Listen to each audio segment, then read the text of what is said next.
Thank you, everybody. Please have a seat. Thank you. Well, thank you, Alexis, for that introduction. I love that story that she bumped into me on the elevator. What she didn't mention, by the way, is that she started on her pre-med degree when she was 16, bumping into me in the elevator. She was already well on her way. So to the rest of you, good luck.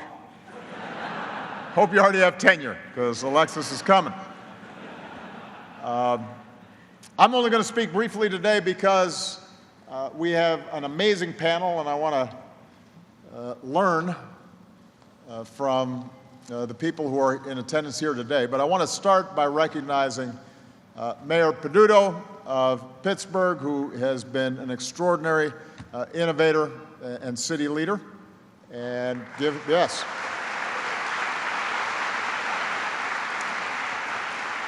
Congressman Doyle, who fully supports our innovation agenda, and we need strong allies in Congress, so give Mike Doyle a big round of applause, please.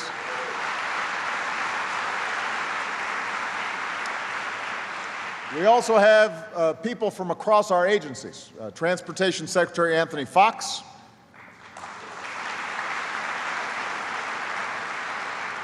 NIH Director Francis Collins, National Science Foundation Director France Cordova, and I want to thank two extraordinary leaders who once served in my administration and did extraordinary work. President Suresh of Carnegie Mellon,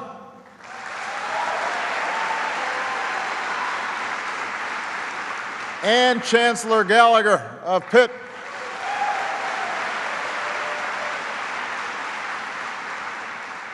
Part of sort of the Obama alumni mafia here, as well as all the faculty and students and staff here at CMU and Pitt for allowing us to turn your campuses into a science fiction movie for the day. Earlier today, I got a chance to see some pretty cool stuff. A space capsule designed by the private sector to carry humans out of our atmosphere. Small unmanned quadcopters that can search disaster areas and survey hard-to-reach places on bridges that might need repairs. I also successfully docked a capsule on the International Space Station. It was a simulation, but trust me, I stuck the landing. But here's the thing about Pittsburgh. This kind of stuff is really nothing new. Most folks have probably heard about how this city is testing out a fleet of self-driving cars. But Pittsburgh has been revitalizing itself through technology for a very long time. There is a reason that U.S. Steel Tower is now also the corporate home of the University of Pittsburgh Medical Center, because the Steel City is now home to groundbreaking medical research and world-class universities. It's the birthplace of some of the most advanced artificial intelligence and robotics systems the world has ever seen. And you are investing in your young people with after-school STEM programs and maker fairs and Girls of Steel robotics teams.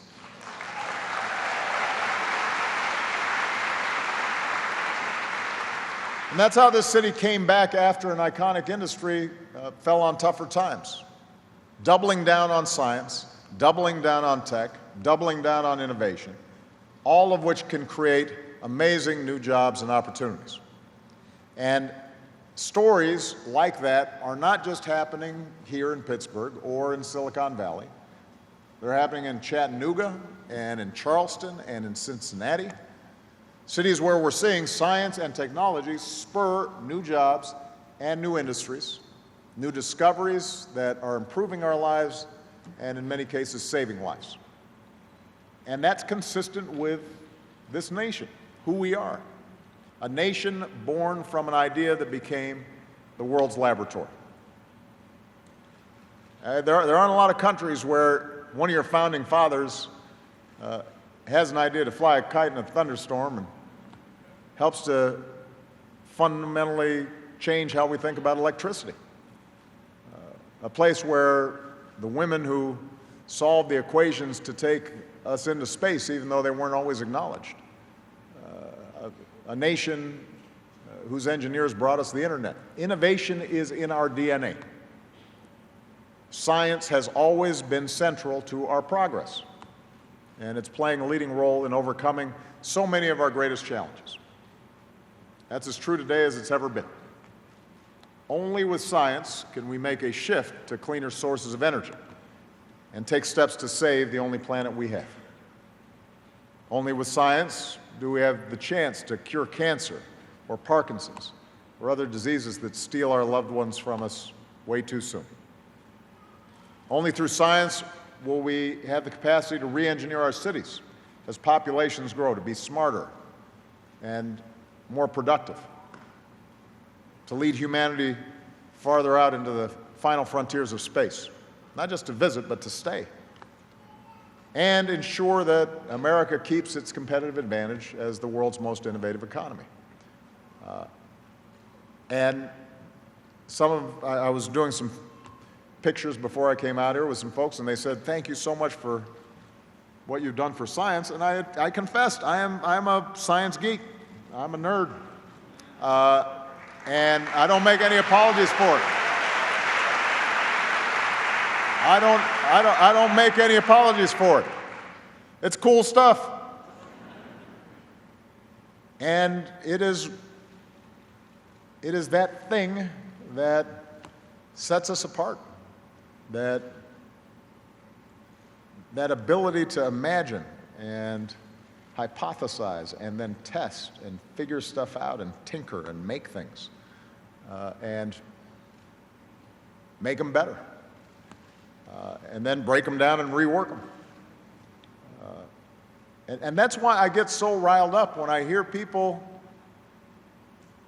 willfully ignore facts or stick their heads in the sand about basic scientific consensus. It's not just that that position leads to bad policy.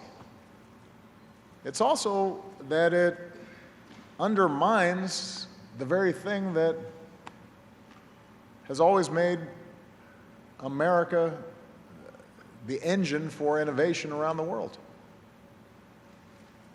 It's not just that they're saying climate change is a hoax or taking a snowball on the Senate floor to prove that the planet's not getting warmer. It's that they're doing everything they can to gut funding for research and development, failing to make the kinds of investments that brought us breakthroughs like GPS and MRIs and put Siri in our smartphones, and stonewalling even military plans that don't adhere to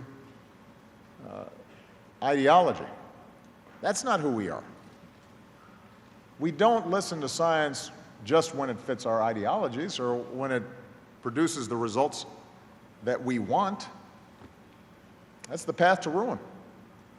60 years ago, when the Russians beat us into space, we didn't deny that Sputnik was up there.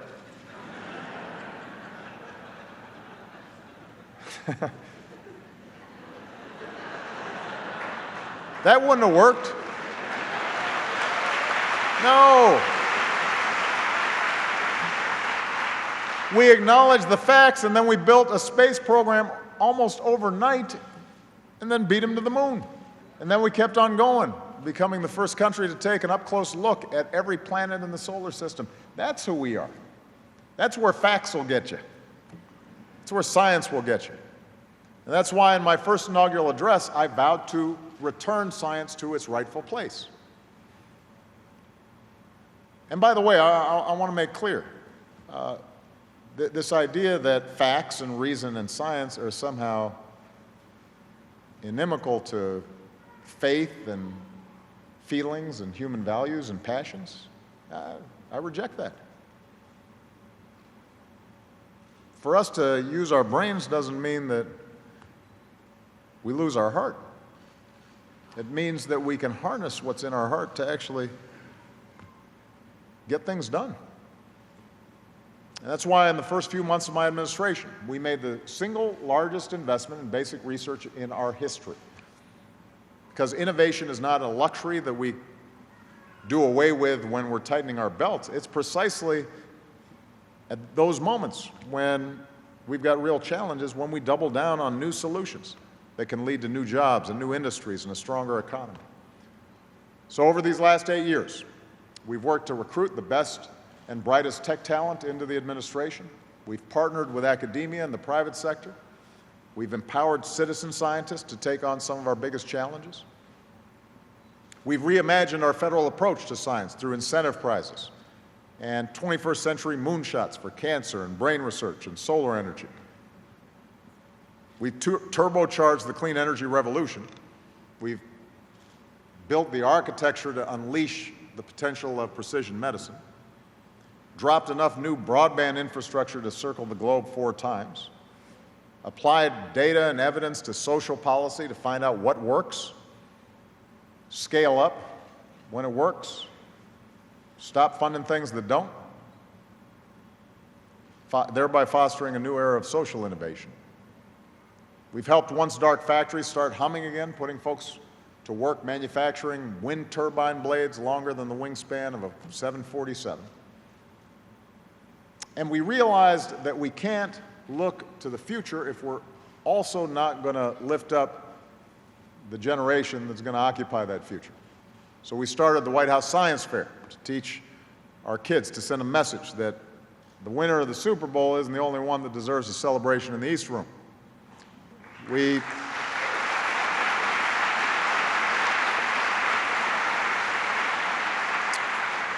hooked up more of our classrooms and communities to the high-speed internet that will help our kids compete. We're pushing to bring computer science to every student. We're on track to prepare 100,000 STEM teachers in a decade. And as a running thread throughout this, we are working to help all of our children understand that they too have a place in science and tech. Not just boys in hoodies, but girls on Native American reservations, kids whose parents can't afford personal tutors. We want Jamal and Maria sitting right next to Jimmy and Johnny because we don't want them overlooked for a job of the future. America is about Thomas Edison and the Wright brothers, but we're also the place where you can grow up to be a Grace Hopper or a George Washington Carver or a Catherine Jones or an Ida B. Wells. We are the nation that just had 6 of our scientists and researchers win Nobel Prizes, and every one of them was an immigrant.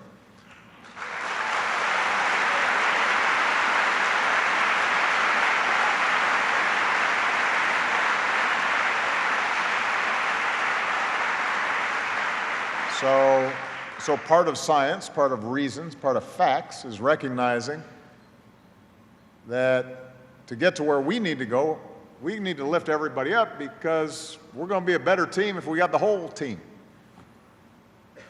We don't want somebody with a brilliant idea not in the room because they're a woman. We don't want some budding genius unavailable to cure cancer or come up with a new energy source because they were languishing in a substandard school as a child. So that's what I've been focused on. You know, Alexa's done some things. I've done some things too. But look, I only get 2 terms, and which is fine. Because the presidency is a relay race. We run our leg, then we hand off the baton. And that's why this conference isn't just about where we've been, it's about where we're going. We're looking to tomorrow. We're trying to institutionalize the work that we've been doing over these last 8 years, but we also want to make sure that these partnerships continue to thrive well beyond my administration. The future is yours to create. It's all of ours. And we've got a tremendous group here from all across America, from the sciences, from industry, from academia. All of you in your own fields are transformative. You're transforming the way we treat disease and building smarter and more efficient and more inclusive communities. You're unlocking the data that can make our criminal justice system smarter and fair. You're harnessing the power of artificial intelligence, big data, robotics, automation for the good of all of us. You're breaking new ground on clean energy and giving us our best hope of staving off the worst consequences of climate change. And you're taking us on that final frontier, firing up the boosters for humanity's journey to Mars. So today I am proud to build on your work. We've announced federal and private commitments totaling more than $300 million to throw into the pot, investing in smarter cities, expanding our precision medicine initiative, spurring the development in small satellite technology. We're supporting researchers working to better understand our brains, how we think and learn and remember. And in fact, it's in that area where I'd like to close, the brain research. Before I came on stage, about half an hour ago, I had the chance to meet an extraordinary young man named Nathan Copeland. And back in 2004, Nathan was a freshman in college studying advanced sciences, interested in nanotechnology, and he was in a car accident that left him paralyzed. For years, Nathan could not move his arms, couldn't move his legs, needed help with day-to-day tasks.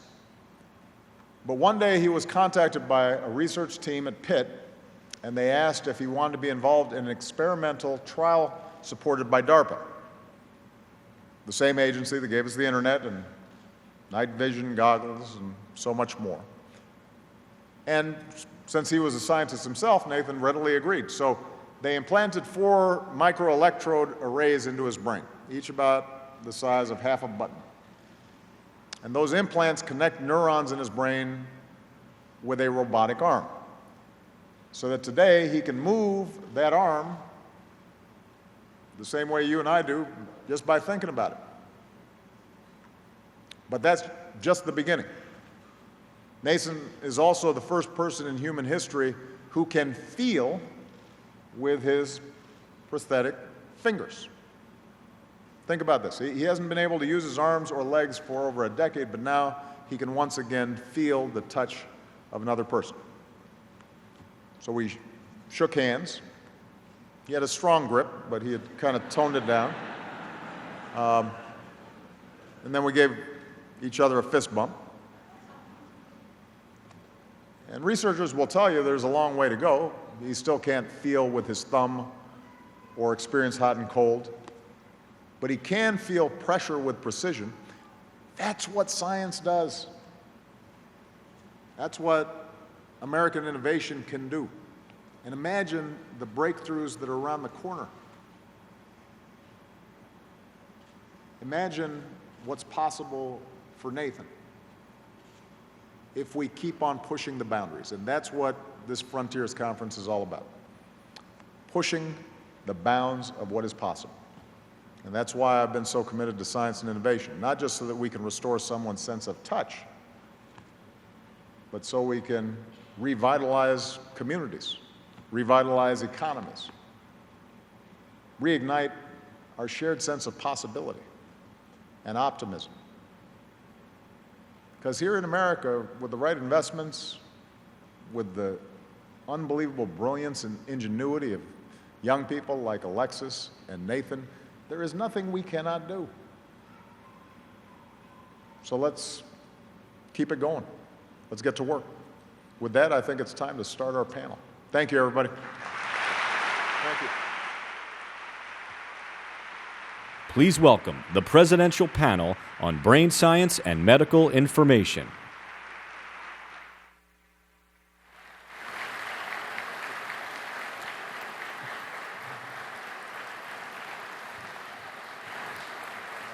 Where am I? Right here? Yes. It says you.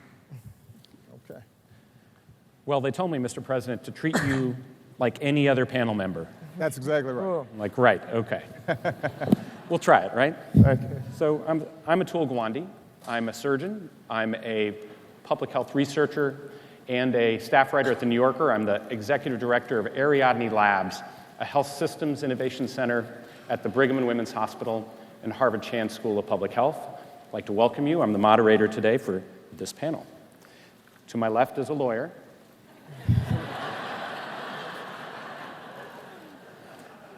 I want to start, actually, you challenged us in your talk and in what you wrote in Wired to think bigger.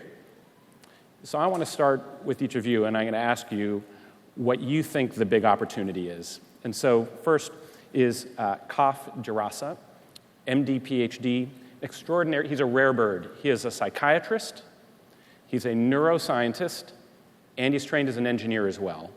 He's on the faculty at Duke, and I want you to tell us what you think the big opportunity is for the future. Yeah, I think the big opportunity is for us to begin to think of the brain as an engineered system. So I'll give you an example of what I mean. Let me. If I look out in the crowd and I say, anyone who's excited of voting in the next few weeks, put your hands up. So there we go. Come on, everybody. So let me. You got something to vote for. That's right.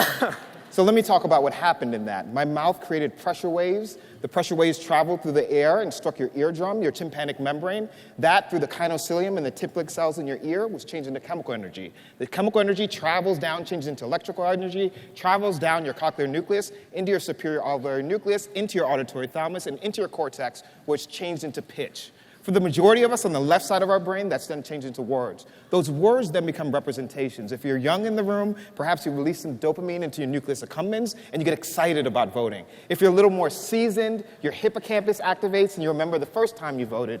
And if you're a politician, perhaps your amygdala lights up as you count the number of hands in the room, and you count the number that are from North Carolina, Philadelphia, Pennsylvania, or Ohio.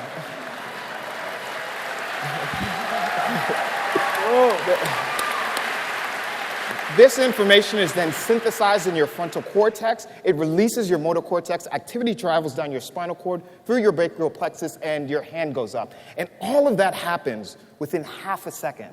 So as we begin to think about these illnesses, whether it's Alzheimer's or autism, the challenge is we're talking about a system that evolves so quickly and information is processed in multiple areas to generate behavior. The first time I heard someone describe the brain that way, I was a junior in college at the University of Mellon, Baltimore County. And we invited a speaker, and he was one of my childhood heroes. He was a neurosurgeon. He will go unnamed. I know you're talking. Really good surgeon. And I got excited about the brain, and I got excited about going off to study the brain. This was an academic pursuit for me. It was an intellectual pursuit until I got to graduate school. And while I was in graduate school, one of my family members went missing. And we hired a family and personal investigator, and they found my family member in the alleyway in another continent hallucinating. And it was the first time that I even began to understand my family's difficulties with mental illness, whether it was schizophrenia or bipolar disorder or depression. And as I sat in grad school learning about genetics, all of the genome-wide association studies were happening, I started to learn about psychiatric genetics, and I spent the next 10 years of my life worried that any given day I myself could wake up hallucinating or hearing voices. And so I decided to pursue an interest in psychiatry, and as I sat there with families who were experiencing some of the same challenges that my family was experiencing, I realized that we just needed a breakthrough in how we think about and how we treat mental illness.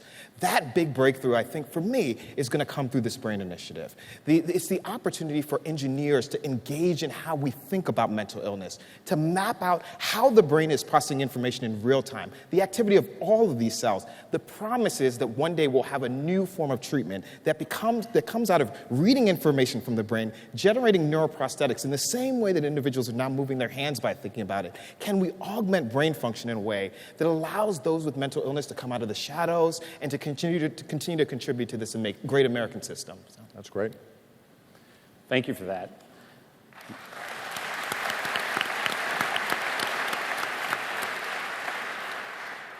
I'd like to introduce Riccardo Sabatini, who is a Silicon Valley quantum physicist who has turned his training to using machine learning around genomics and health at Human Longevity Incorporated.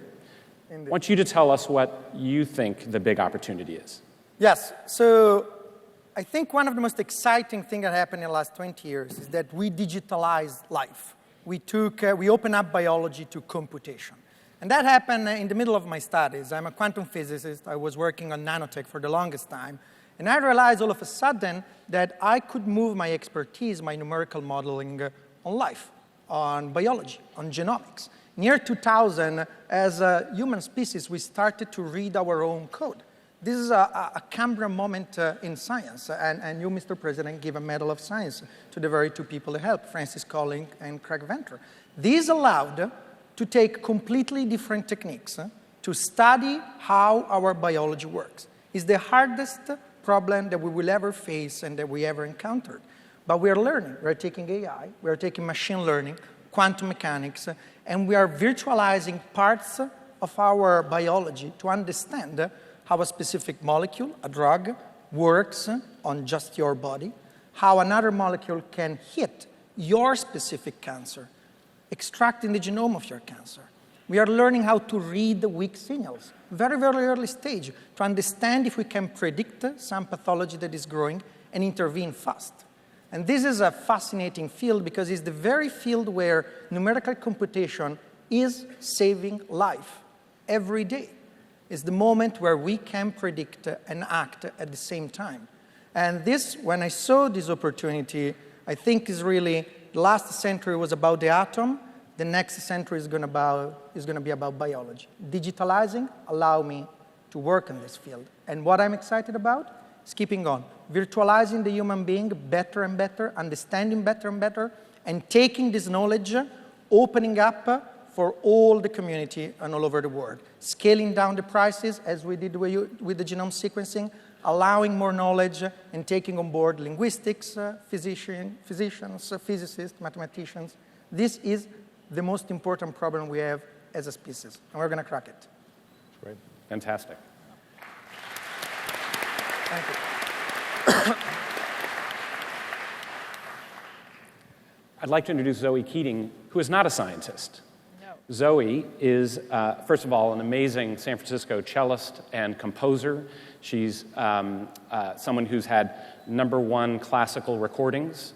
At the same time, she's someone who had a journey with the healthcare system with her husband who had a devastating cancer and has been thinking a lot as a patient advocate about what that experience has meant. And so I wanted to ask you, from what you went through, what is the big opportunity that you see for the future? Well, I'll tell you the story, but I'll tell you the summary first. And in a nutshell, it's like, how can we make lives better for patients? How can we ease suffering? How can we end the suffering? That's what it's about. And our story was that my husband, in 2014, was diagnosed with stage 4 lung cancer. And it took 5 months and 3 different doctors to find it. He had, by the time they found it, he had a softball-sized tumor in his lungs. He had 40 brain tumors. His femur was broken in half from the cancer. It was kind of the worst-case scenario. And so first of all, that it took so long to find it. With all those different doctors, nobody gave him a scan. Like, it was so hard to find out what was going on. And then, going through the actual treatment itself, cancer is a really complex disease. And so he was being treated in multiple institutions. We live in the countryside, but we had doctors at UCSF and UC Davis. And I experienced this sort of, as a caregiver, what I wrote down as fractured, impersonal, and cruel. And these gaping holes in a system that left just lots of suffering. And so I'm always struck by these incredible, incredible things that we're doing, incredible opportunities. And somebody in the panel this morning said, we have Star Wars medicine and Flintstone in a Flintstone system. And the result of that is just a lot of suffering. And so I think for me, I was thinking opportunities are, I would love to be able to walk into an office and to have the doctor know so much about me already, so I don't have to fill out the paperwork every time I go in. You wouldn't believe what I had to do. I had to drive discs from institutions with a 4-year-old in the car. I had to drive 100 miles, like sometimes a couple times a week, just to deliver the discs because the institutions wouldn't share data. And then some things are getting better, like insurance. When my husband was diagnosed, we got a letter a couple weeks later from the insurance company saying, oh, it's not covered. And we had one of those, remember in the beginning of Obamacare, we had the grandfathered plans, and we all thought those plans were okay. It turns out that there's lots of loopholes. So I quickly realized that we were going to go bankrupt. And the first bills from that first few weeks were tens of thousands of dollars. And so I quickly went up on healthcare California site, the Covered California, and got us a new plan. And I still had to deal with hours and hours on the phone. I became an expert in not ever letting go, following through all the way to the end until finally that bill would get paid. But thanks to the president and your health, what you did, we didn't go bankrupt. So that's some progress, and I would just say thank you.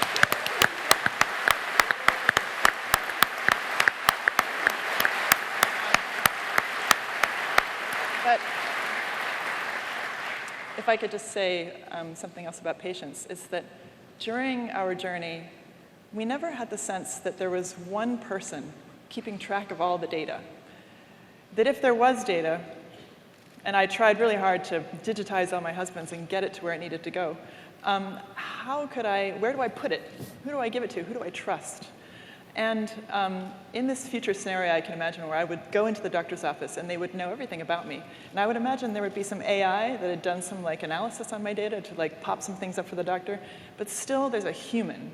No matter how much technology you have, there's a human at the end of it to help a patient through their journey and to keep track of it all and to think about their caregivers, their life, everything. It's all a big package. It's not just, patients are the users. So. Right. If I were to tie together, it sounds incredibly disparate, but the story that is coming out from everything you're saying, I'm going to take what you said, Ricardo, about the last century one step farther. The last century was the century of the molecule. We were trying to, the power of reductionism, boil it down to the most small possible part, the atom, the gene, the neuron, give me the drug, the device, the super specialist, and that provided enormous good. But in this century, what they're all describing is now we're trying to figure out how do they all fit together. How do the neurons fit together to create the kinds of behaviors that you're trying to solve in mental illness? How do they the genes network and fit together in epigenetics to account for the health and disease of the future that we all may face?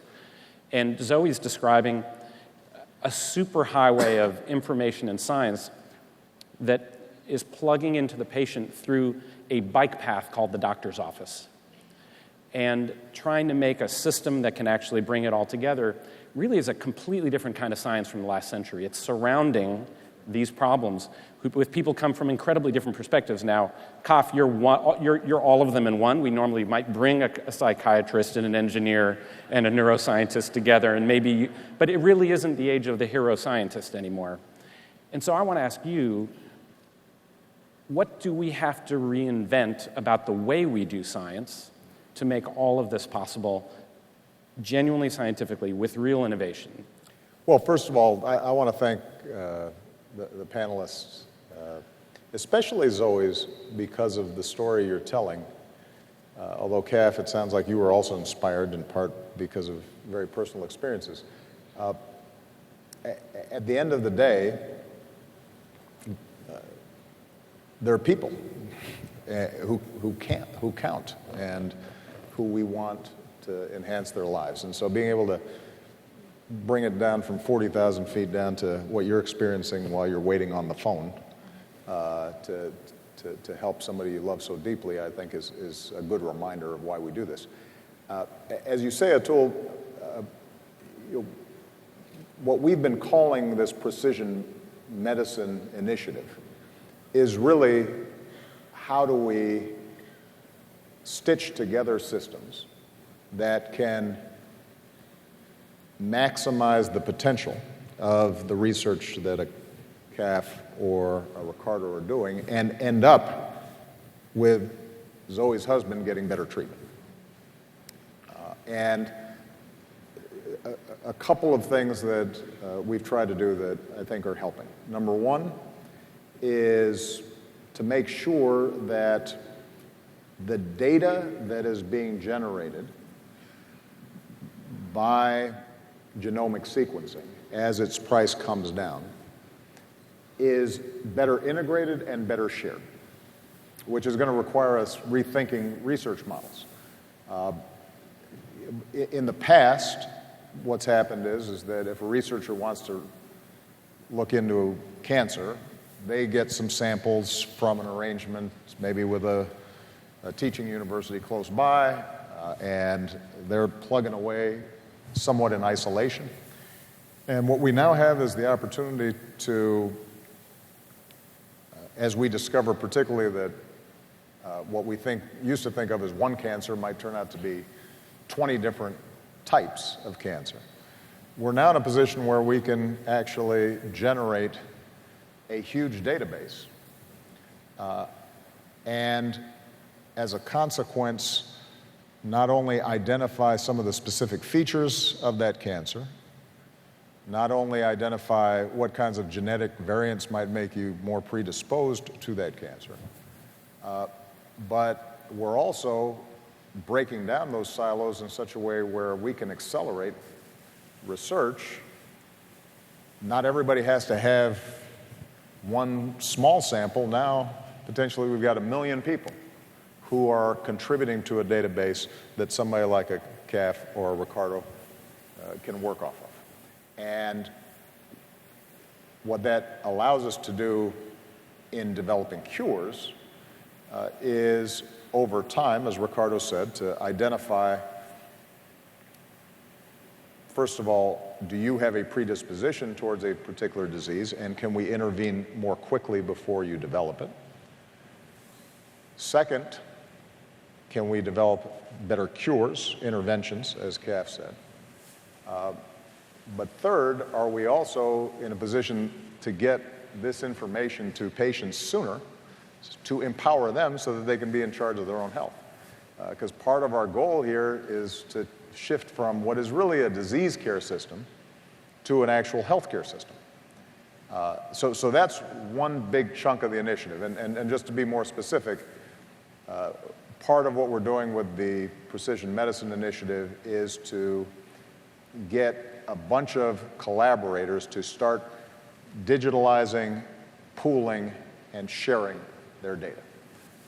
Within the VA, we've got 500,000 folks who sign up and are contributing their genetic samples. We now have more and more institutions that are coming together. And as a consequence, our hope is that if you are a cancer researcher in any particular cancer, you're going to have a big data set that you can start working off of. And by the way, we're being very intentional about making sure that we're reaching out to communities that sometimes are forgotten, whether it's African American communities, women, so that we can really pinpoint what works for who. Can I try pushing on some of the... Just one last thing I want to say, though, because it goes to what Zoe said about systems. Even as we're doing all this cool stuff to come up with greater cures, what we're also having to do is try to figure out what are the incentives, the perverse incentives that are set up in the healthcare system that prevent it from reaching a patient earlier. So I'll just give 2 quick examples. The first is what you were talking about in terms of your individual patient data. We're trying to promote the notion, number one, that this data belongs to you, the patient, as opposed to the institution that is treating you, because once you understand that it's yours and you have agency in this process, it means that as you're looking for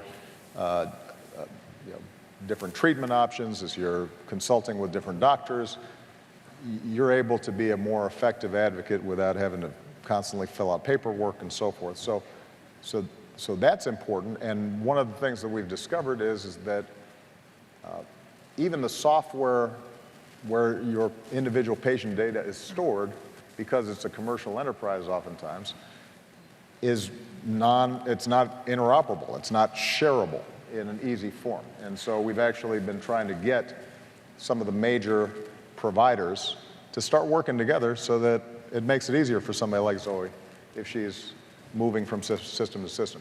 The second thing is, and Atul, you've written about this, to the extent that we are reimbursing doctors and hospitals and other providers based on outcomes rather than discrete services that are being provided, we can start incentivizing the kind of holistic system thinking in healthcare rather than you come in, you get a test, then you got to go to another place to do this, then you got to go to another thing to do that, and maybe the surgeon hasn't spoken to the primary care physician, and you don't have the outpatient coordination that would make sure that you're not coming back into the hospital.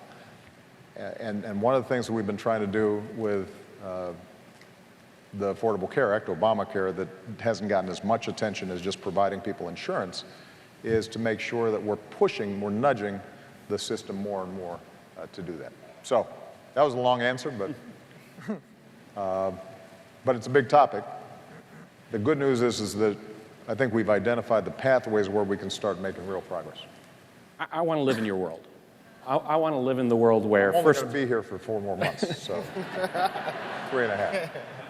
In your world where I get to own, I have my genomic information, right. I have my medical records, I have everything about me belongs to me, and it's easy to access, and I can bring it to the doctors that I need to get to. The second level, you announced an initiative today, the All of Us research initiative, where you would be able to, get that data and then share it with researchers so that they can learn more from you. Trusting that that data is safe.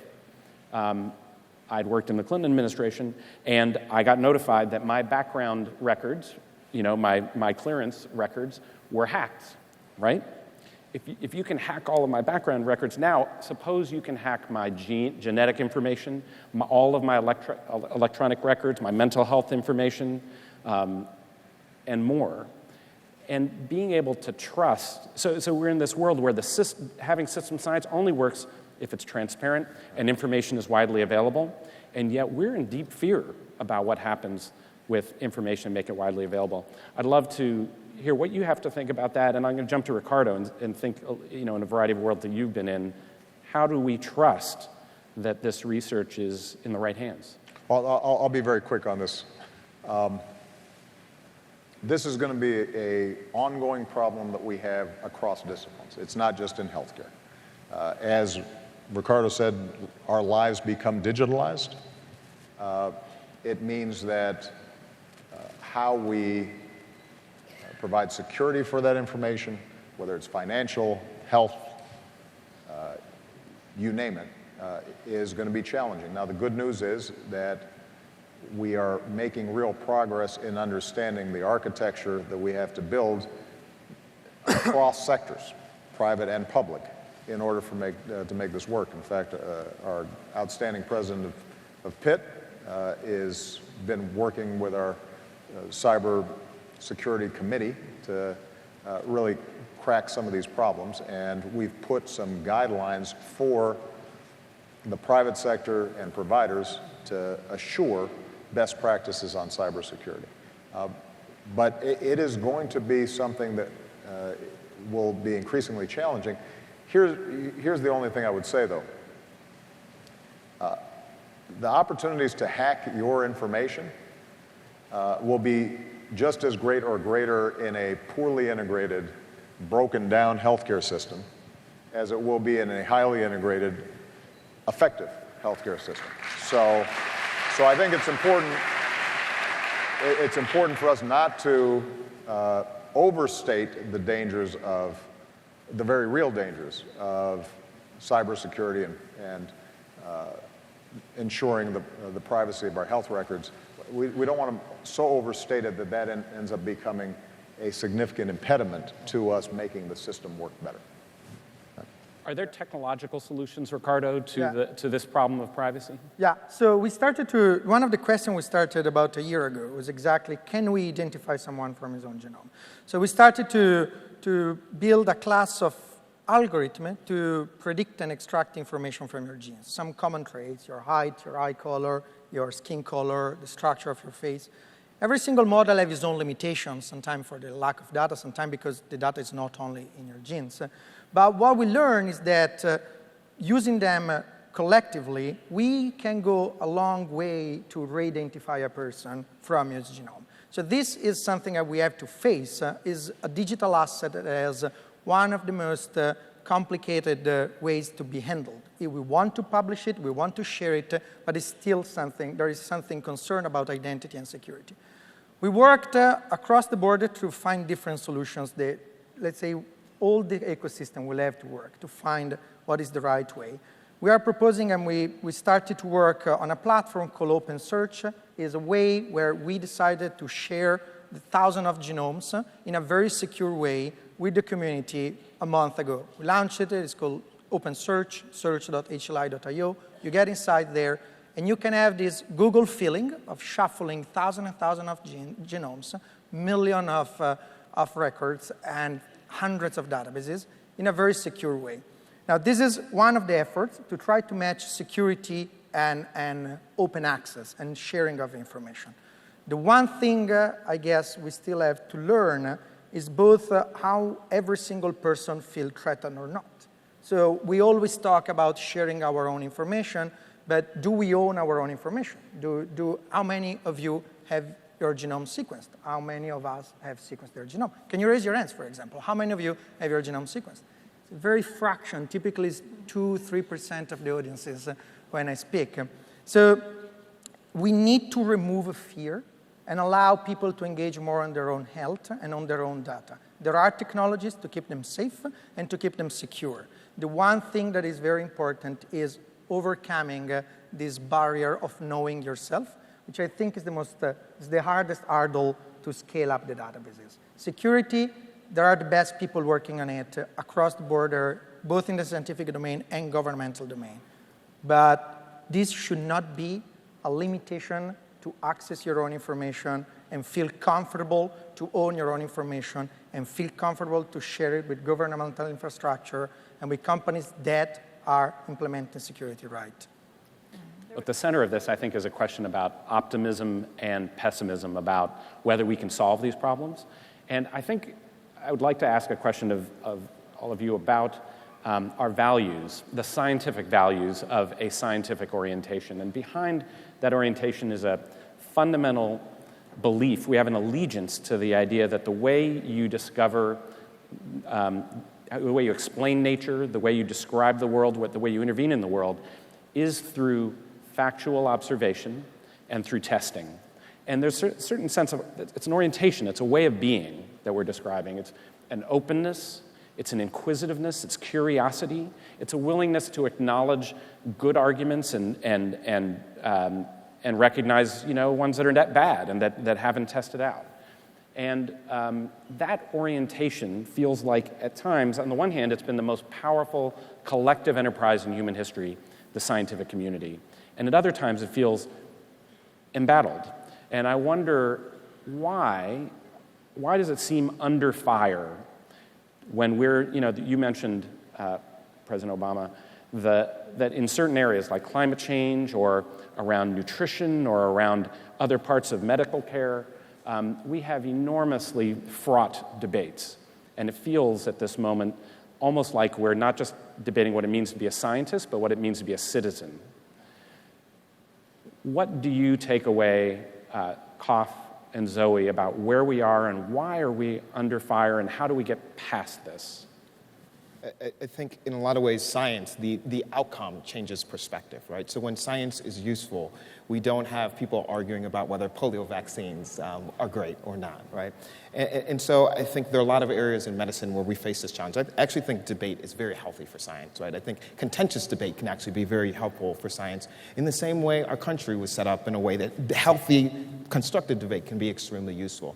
I think what we want to do, especially as neuroscientists, I think we're at a place where we need to draw as many people in as possible and have healthy, constructive debates about how we get the outcomes we want. I'll give you an example. I talked to two scientists recently. One was last weekend, Steve McCarroll at Harvard, and he'd recently come up with a technique where he could sequence the genes of every cell in the brain. right? And so when you think about Sequence the genes of every cell in the every brain? cell in the brain, right? So when you think about the challenge of something like genetics, right? You've got 3 billion base pairs in the human genome, right? In the brain, we've got about 150 billion cells, half of those which carry electricity, and the electricity is changing every millisecond. So the problem is enormously scaled. The Brain Initiative allows us to come up with these tools where now if you can understand what each individual cell type is, you can now start to have these debates about how to understand what they mean. I'll give you another example. I sat with another investigator, Lauren Frank, and he's now using the Brain Initiative to record many, many channels in the brain simultaneously from an animal where he's studying how memory works. This, of course, could one day be useful for something like Alzheimer's. And he says now that he's able, within 24 hours, he's pulling in about 20 terabytes of data, right? So I'm not that old. I remember when I was in high school, my hard drive had 100 megabytes of data. So we're at a place now where we're going to have to bring in other disciplines to know how to handle that data. I sat with a high school kid last night, Gabe, and it was pretty clear to me that the people who are going to solve this challenge of the brain are probably in like 7th or 8th grade right now, right? And so how do we create an ecosystem where all those different perspectives can come in? The utility is when all those different perspectives come in, there has to be contentious debate, right? But I think the solutions that will come out of it are what will move people's perspective on the usefulness of science. Zoe, what do you think about the constructive debate you hear, how we get to the more constructive debate, and enough optimism that we want to actually put funding into the kind of work that Kaf is talking about? Well, I think of just making it broader. I was really inspired this morning by a lot of the speakers on the health track, and one of them was Stephen Keating, who's not related to me at all, Keating.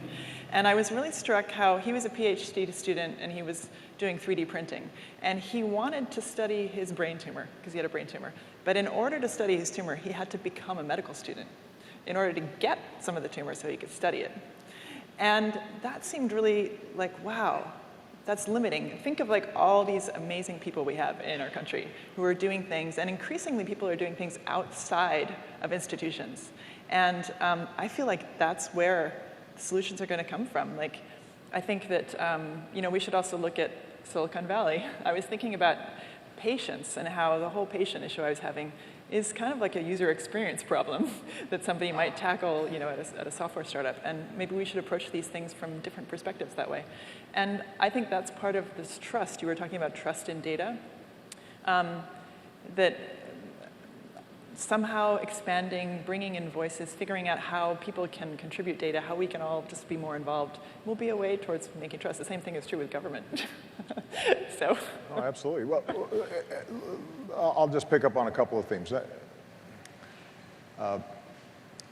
Any scientific revolution is, by definition, contesting the status quo. And we're going through a period in which our knowledge is expanding very quickly. It is going to have a wide range of ramifications. And you've got a whole bunch of legacy systems that are going to be affected. So if self-driving cars are pervasive, a huge percentage of the American population right now makes its living, and oftentimes a pretty good living, driving. And so understandably, people are going to be concerned about what does this mean. We've heard of the controversies around Uber versus those who have taxi medallions, but it's actually driverless Uber that is going to be even more challenging. The same is true in the healthcare field. One of the things that you discover is this Rube Goldberg contraption that grew up over the last 50 years or 60 years in terms of our healthcare system is there's all kinds of economics that are embedded in every aspect of it. So it's not surprising then that when we pass the Affordable Care Act, that there are going to be people who push back, not just because they really want to make it work and they've got some legitimate factual critiques of it, but because people's pocketbooks may be threatened. And Zoe, you just used one example, which was the enormous controversy we had when we said that we should phase out certain types of insurance that on their face look really cheap. until you have a tumor and it turns out that they don't cover you. And that very low-cost insurance, sort of the equivalent of the bare-bones insurance you have to get for driving, but when you get in an accident, it turns out doesn't do anything to fix your car, but obviously much more is at stake here.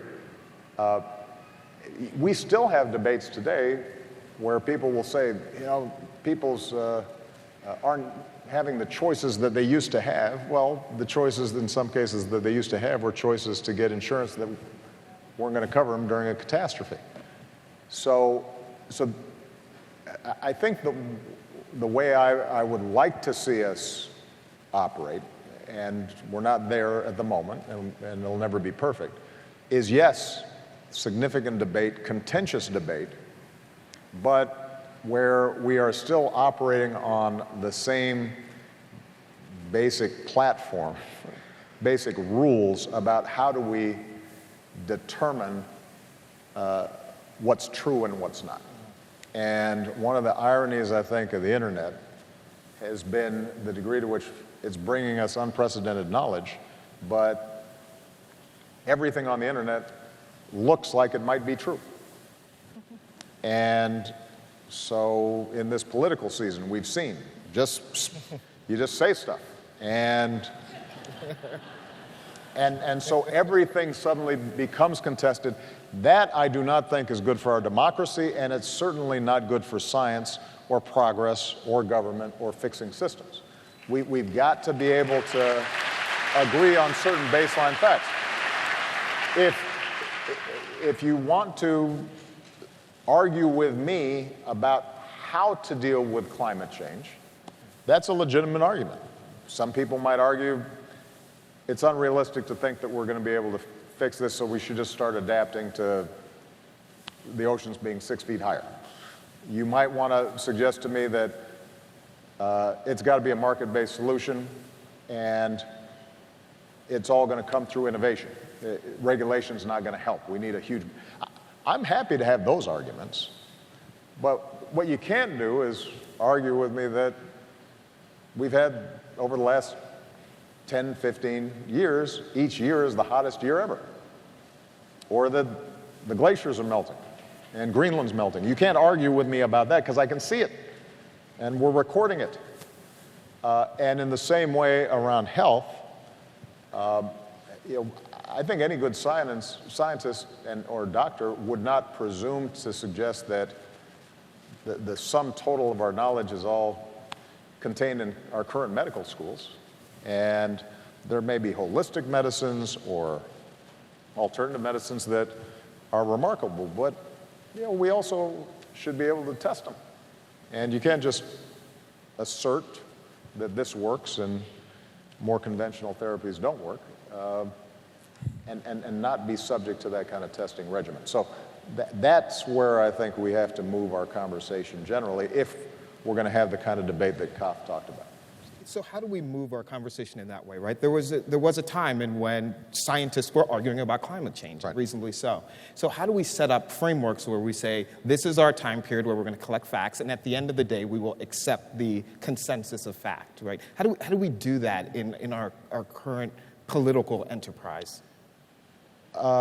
If I had the perfect answer to that, then I'd run for president. No, I didn't.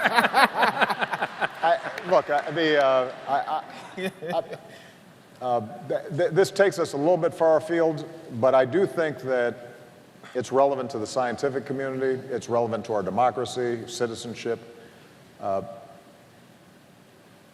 We're going to have to rebuild within this wild, wild west of information flow some sort of curating function that people agree to. I use the analogy in politics. It used to be there were 3 television stations and Walter Cronkite's on there, and not everybody agreed, and there were always outliers who thought that it was all propaganda and we didn't really land on the moon and Elvis is still alive and so forth. But generally that was in the papers that you bought at the supermarket, right, as you were checking out. And generally people trusted a basic body of information. It wasn't always as democratic as it should have been. And Zoe's exactly right that, for example, on something like climate change, we've actually been doing some interesting initiatives where we're essentially deputizing citizens with handheld technologies to start recording information that then gets pooled. They're becoming scientists without getting the PhD. And we can do that in a lot of other fields as well. But there has to be, I think, some sort of way in which we can sort through information that passes some basic truthiness tests, and those that we have to discard because they just don't have any basis in anything that's actually happening in the world. And that's hard to do, but I think it's going to be necessary, it's going to be possible. I think the answer is obviously not censorship, but it's creating places where people can say this is reliable. And I'm still able to argue about safely about facts and what we should do about it, while still not just making stuff up. I think you're focusing on the idea of places where the scientific orientation can be, that ethos is protected. It's really important. Science is always probable knowledge. It's never nailed down. But we're at CMU, we're at University of Pittsburgh because they're places that hold those values of a scientific orientation. There are places that live like that online in patient communities. There are places that are professional societies that make it happen. It's crucial that it also happen in government and it also happen in the private sector. And I guess my final question would be, for any and all of us, what's the most important thing we can make sure that we do to keep that scientific orientation, that optimism, and that striving for the big opportunity going, that we can keep these values as part of the places where we are, whether they're in the virtual world or in our institutions. And maybe I'll let you have the last word, so I'll start on that end, if that's okay, Zoe. Well, I really feel like this it's just this huge opportunity and this way for, if people feel like they can contribute, that then they will trust things. They will trust institutions, they will trust governments, if they feel that they have a voice. And it's our job to figure out how can we make this thing the president was talking about, how can we make the system that allows people to contribute, but it's somehow vetted so that all that knowledge can be shared, because we need all hands on deck. So a chance for people to participate in the science itself. A chance for people to participate. And that's beyond healthcare, that's across the board. And I feel like that's a huge challenge for our time right now. Just how can we do that so that we can really, because we need everybody's help in everything that's coming for us.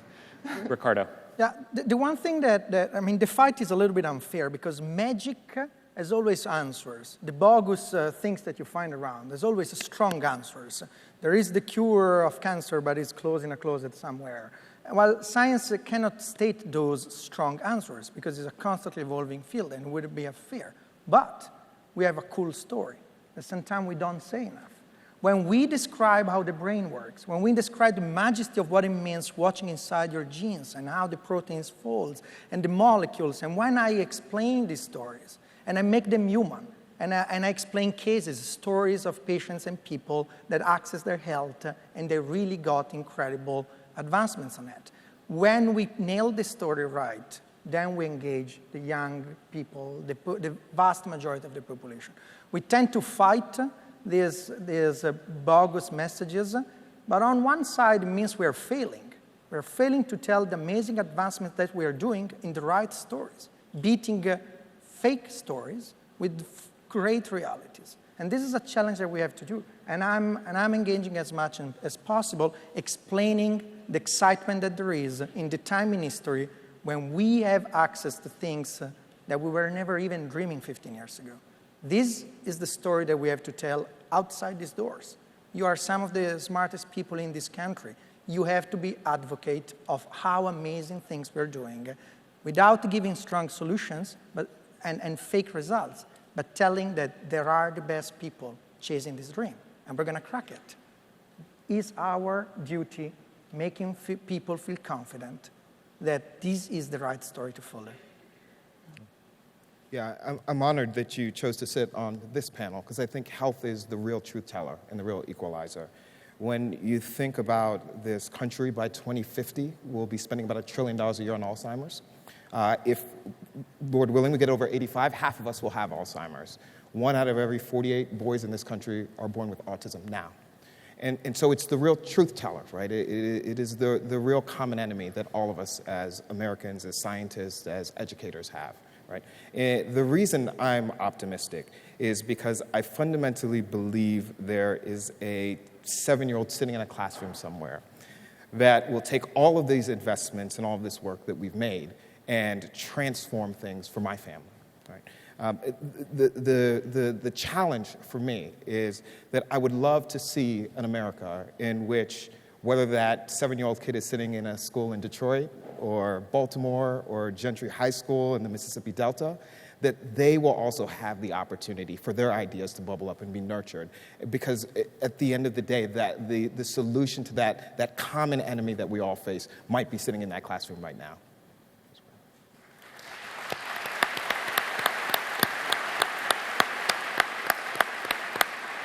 Well, I'm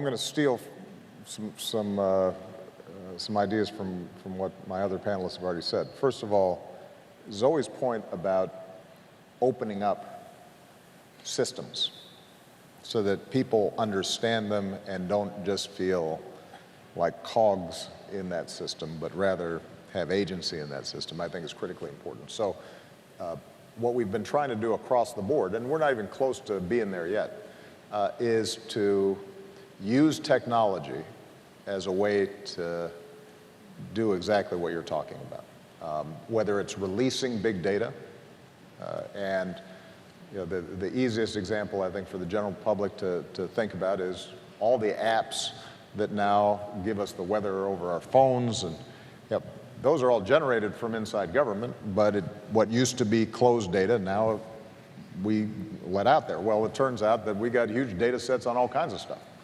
And the more we're opening that up and allowing businesses, individuals to work with that information, I think the more they feel empowered. And that makes a huge difference.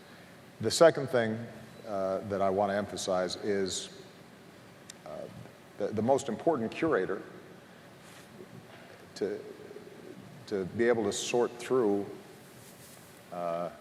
what's true and false and sustain those scientific values you talk about is the human brain, and making sure that our kids are getting that ability to analyze and do that sorting early. And so part of the reason why we've been emphasizing STEM education is not because we don't value the humanities. And I was a political science and English major, and I've probably learned more from reading novels than textbooks. But what it does do is it helps everyone as citizens, even if you don't become a doctor or a scientist or a physicist. It helps you evaluate information in a way that allows you to make good decisions in your own life, but also allows you to participate in the country as a whole. And so we want everybody, we're putting a special emphasis on girls, young people of color who so often are underrepresented in the STEM fields. We want to make sure they feel a confidence about so much of the technology and information revolution and science that is transforming their lives all around them. And we want them to be creators of science, not just consumers of it. So I think that's very important. The final thing I'll say is that government will never run the way Silicon Valley runs, because by definition, democracy is messy. This is a big, diverse country. with a lot of interests and a lot of disparate points of view. And part of government's job, by the way, is dealing with problems that nobody else wants to deal with. So, sometimes I talk to CEOs, they come in and, they start kind of telling me about leadership and here's how, we do things. And I say, well, if all I was doing was making a widget or producing an app, and I didn't have to worry about whether poor people could afford the widget, or I didn't have to worry about whether the app had some unintended consequences, setting aside my Syria and Yemen portfolio, then I think those suggestions are terrific. But if which isn't, that's not, by the way, to say that there aren't huge efficiencies and improvements that have to be made. But the reason I say this is sometimes you get, I think in the scientific community, the tech community, the entrepreneurial community, this sense of we just have to blow up the system or create this parallel society and culture because government is inherently wrecked. No, it's not inherently wrecked. It's just government has to care for example, veterans who come home. That's not on your balance sheet. That's on our collective balance sheet because we have a sacred duty to take care of those veterans. And that's hard and it's messy. And we're building off legacy systems that we can't just blow up. We've been pushing very hard in the area of medicine to have the FDA reimagine how it does regulations in the genetic space so that it's different from how they might deal with a mechanical prosthetic. But I don't want to just blow up the FDA because part of government's job is to make sure that snake oil and stuff that could hurt you isn't out there on the market being advertised on a daily basis. So there are going to be some inherent balances that have to be taken and there are equities that are complicated in government. And I guess the reason I'm saying this is I don't want this audience of people who are accustomed to things happening faster and smoother in their narrow fields to somehow get discouraged and say, I'm just not going to deal with government. Because at the end of the day, if you're not willing to do what Kath said earlier, which is just get in the arena and wrestle with this stuff and argue with people who may not agree with you and tolerate sometimes not perfect outcomes, but better outcomes, then the space to continued scientific progress isn't going to be there. What gives me confidence is that I've met a lot of people as President of the United States, and the American people fundamentally are good, they're decent, and they're smart. And they just don't have time to follow everything. The more we empower them, the more we bring them in and include them. I have no doubt that we're going to be able to make enormous strides. And the audience here, I think, is representative of the amazing possibilities that we confront. All right. Well, let's thank the panel. And I'd also like to thank